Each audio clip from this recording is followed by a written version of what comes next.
Hello fashion designers and serious students of fashion. Is this neckline something you would love to learn? Okay, let's draft the pattern. You're going to take the measurements around your neckline, the front and the back, and these will be the lengths that you're going to measure.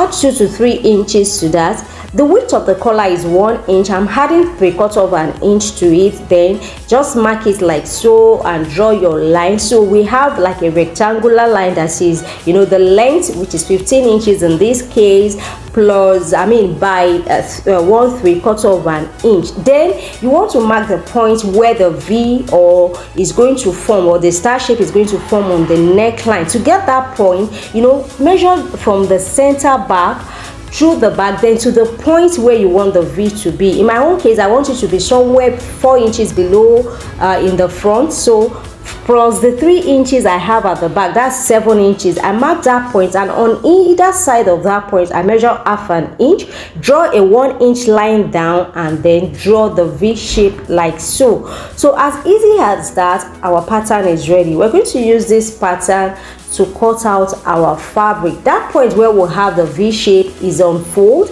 So when we cut our fabric, it will be on fold. Then the center back is also on fold. So just watch the way I folded my fabric.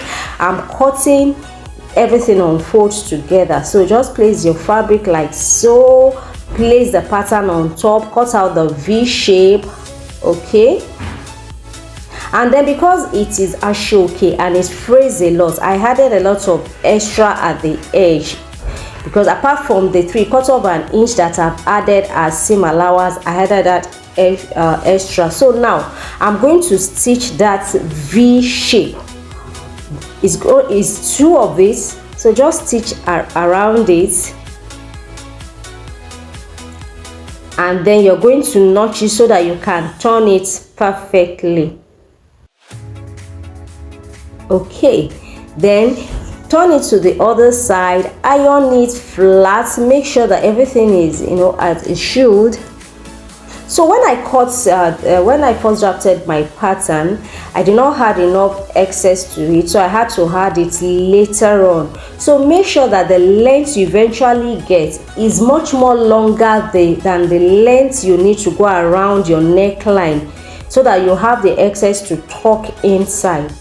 So I had to add extra to it. I initially cut 11 inches for the length, but 15 inches is what works. Okay, so I'm just going to go ahead and iron this. Make sure that all the pointed edges are out. If you are using another fabric from Aso-Oke, you should add interfacing to it so that the collar can stand well. All right, so now I've marked the length that I actually need. Remember I said I added excess because I know that it's going to fray. So I'm going to mark it, then cut out the excess. Make sure that you are cutting this excess when you are ready to sew, or you want to overlock it, because this can be very funny. At the end of the day, you just realize that you don't have enough fabric to make your collar again. So cut out the excess, and then we'll stitch to the neckline. So on the neckline, apart from where my regular neckline stopped, I marked like 3 inches down. So that's why I had to add excess. Then at the end of that line, you're going to draw a small triangle upward. If you have been following my class, you would have seen this, that we call the dovetail. Okay, so go ahead and sew around the neckline like so. Just continue to stitch using your seam allowance. The seam allowance at this point must not be more than half an inch. If it's more than that, you may have to trim it away. Okay, so when you get to the end of the neckline in the front like this, you're going to curve the collar a little bit to form on that line that we've drawn earlier on. Make sure that the 2 edges are meeting, and just stitch all the way down, at least to the end of that place where we have the dovetail.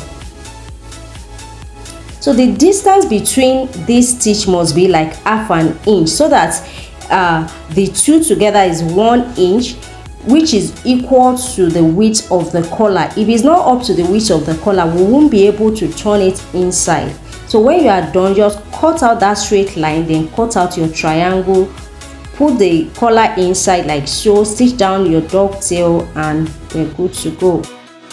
Alright then, make sure you are following this page to watch the full tutorial on how to make this kaftan top. I'll be showing you in detail how I made this. Bye.